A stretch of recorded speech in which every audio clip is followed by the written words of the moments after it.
اللہ نے اپنے خاص بندوں کے باتیں انسانوں کے نزدیک اس لیے واضح کی تاکہ ہر دور میں انسان ان واقعات سے سبق حاصل کر سکے۔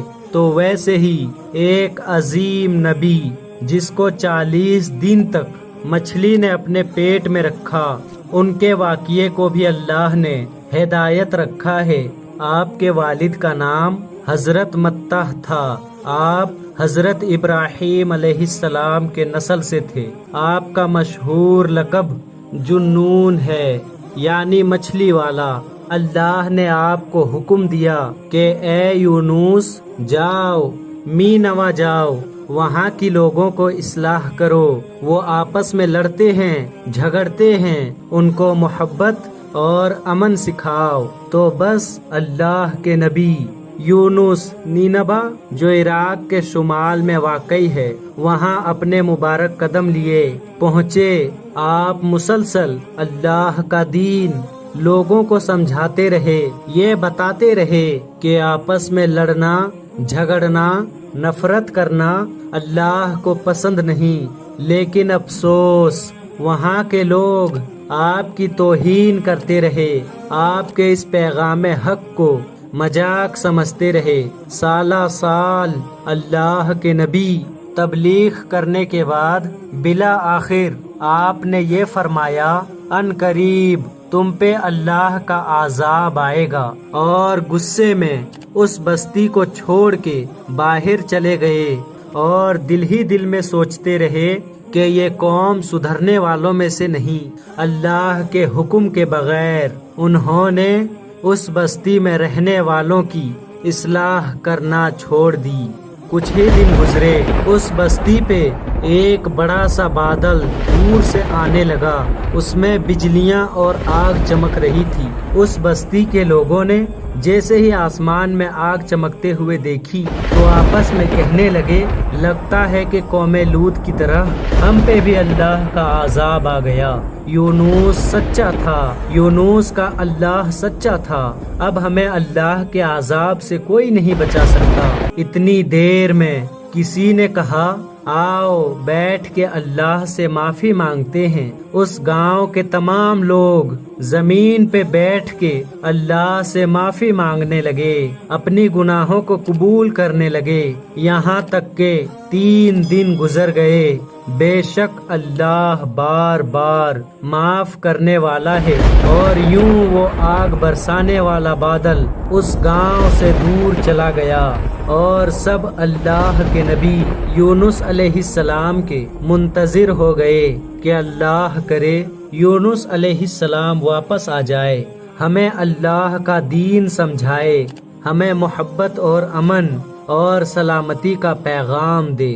اور وہاں حضرت یونس علیہ السلام کشتی میں سوار ہو کر دور جا رہے تھے، یہ سوچ کے کہ واپس کبھی اس گاؤں میں نہیں پلٹوں گا۔ اتنی دیر میں سمندر کا طوفان کشتی کو ڈبانے لگا۔ کشتی کے سالار نے کہا، جو سامان کشتی میں ہے وہ جلدی پھینک دو، ایسا نہ ہو کہ ہم سب کے سب ڈوب کے مر جائیں۔ کشتی کا سارا سامان پھینک دیا، لیکن کشتی نہیں سنبھلی۔ بالآخر کشتی کے سالار نے کہا، کشتی سے وزن کم کرنے کے لیے ہم کسی کو پھینکتے ہیں، شاید کشتی سنبھل جائے۔ سب ایک دوسرے کو دیکھنے لگے تو سالار نے کہا، ایسا کرتے ہیں، قرآن دازی کرتے ہیں، جس کا قرآن نکلے گا تو اس کو قربانی دینی پڑے گی تاکہ دوسرے لوگ بچ جائے۔ بس سب کے نام تحریر کیے گئے، اور قرآن دازی کر کے جب پہلا نام نکالا تو پہلا نام اللہ کے نبی یونس کا نکلا۔ سب آپس میں دیکھتے رہے کہ یہ اللہ کا نیک بندہ لگتا ہے، اس کو پانی میں کیوں پھینکے۔ پھر سے قرآن دازی کی، پھر سے یونس علیہ السلام کا نام نکلا۔ تیسری مرتبہ قرآن دازی کی تو تیسری مرتبہ بھی حضرت یونس علیہ السلام کا نام نکلا۔ تو حضرت یونس علیہ السلام نے فرمایا، میں سمجھ گیا یہ اللہ کی مرضی ہے، اور اپنے آپ کو سمندر کے حوالے کر دیا۔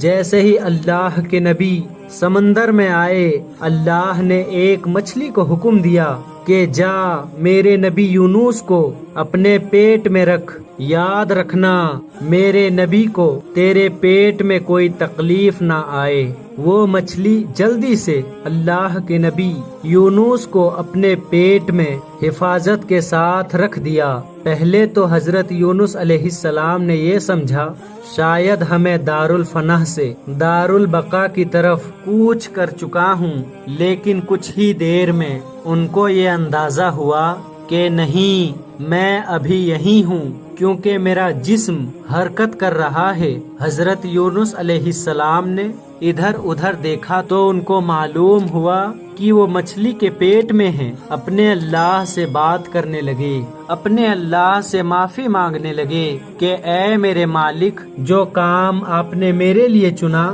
وہ میں کر نہیں پایا، اے اللہ مجھے معاف کرنا، بے شک میں نے اپنے آپ پہ ظلم کیا۔ حضرت یونس علیہ السلام سنتے ہیں کہ ان کے ساتھ ساتھ سمندر کی مچھلیاں بھی اللہ کا ذکر کر رہی ہیں۔ اس بات کو 40 دن گزر گئے۔ بار بار اللہ کے نبی یونس علیہ السلام نے جب معافی مانگی تو ان کو یہ خیال آیا کہ اللہ کی محبوب چیز کا واسطہ دو، شاید میری توبہ قبول ہو جائے۔ تو حضرت یونس علیہ السلام نے سوچا اس کائنات کے بنانے کا سبب میرے دادا ابراہیم نے اپنی اولاد کو بتایا تھا کہ یہ کائنات حضرت محمد مصطفیٰ صلی اللہ علیہ وآلہ وسلم کے صدقے بنی ہے۔ تو حضرت یونس علیہ السلام نے اللہ کی دربار میں ہاتھوں کو اٹھایا اور کہنے لگے اے اللہ، تجھے اسی محمد کا واسطہ ہے، مجھے اس قید سے نجات دے۔ بس حضرت یونس علیہ السلام کی دعا اللہ نے قبول کی اور اللہ نے مچھلی کو حکم دیا کہ جا خشکی کی طرف میرے نبی یونس کو رکھ آ۔ تو اس مچھلی نے اللہ کے حکم کو تسلیم کیا اور خشکی کی طرف جانے لگے، اور اللہ کے نبی یونس کو اگل کے خشکی پہ رکھ دیا۔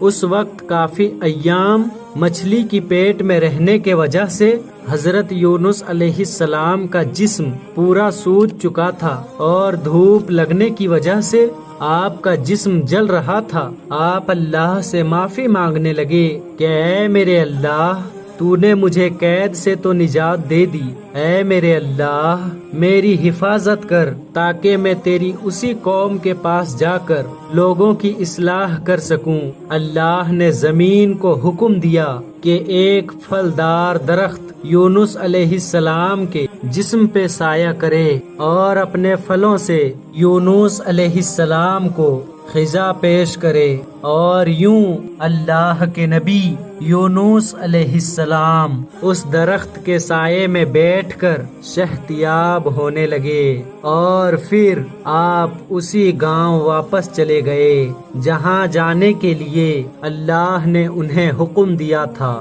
امام علی علیہ السلام نے فرمایا یونس علیہ السلام کے واقعے میں اللہ نے سبق رکھا ہے۔ اللہ نے ہر خلقت کو کسی نہ کسی کام کے لیے منتفق کیا ہے، جیسے سورج روشنی دینے اور گرمی دینے کے لیے، چاند سکون اور راحت کے لیے، زمین کو اناج اگانے کے لیے، ہواؤں کو زندگی کے لیے، ویسے ہی اللہ نے اپنے خاص بندوں کو اس لیے منتفق کیا تاکہ وہ ہر دور میں اللہ کے بندوں کی اصلاح کرے۔ جیسے اللہ نے کسی خلقت کو یہ اختیار نہیں دیا کہ وہ کسی کو اپنی رحمت سے دور کر دے، سورج کو یہ اختیار نہیں کہ وہ مشرک منافق میں فرق پیدا کر کے کس پہ روشنی ڈالے اور کس پہ نہیں، بارش کو یہ اختیار نہیں کہ وہ مومن کے گھر پہ برسے اور منافق پہ نہیں، زمین کو یہ اختیار نہیں کہ وہ مومن کے زمین سے اناج اگائے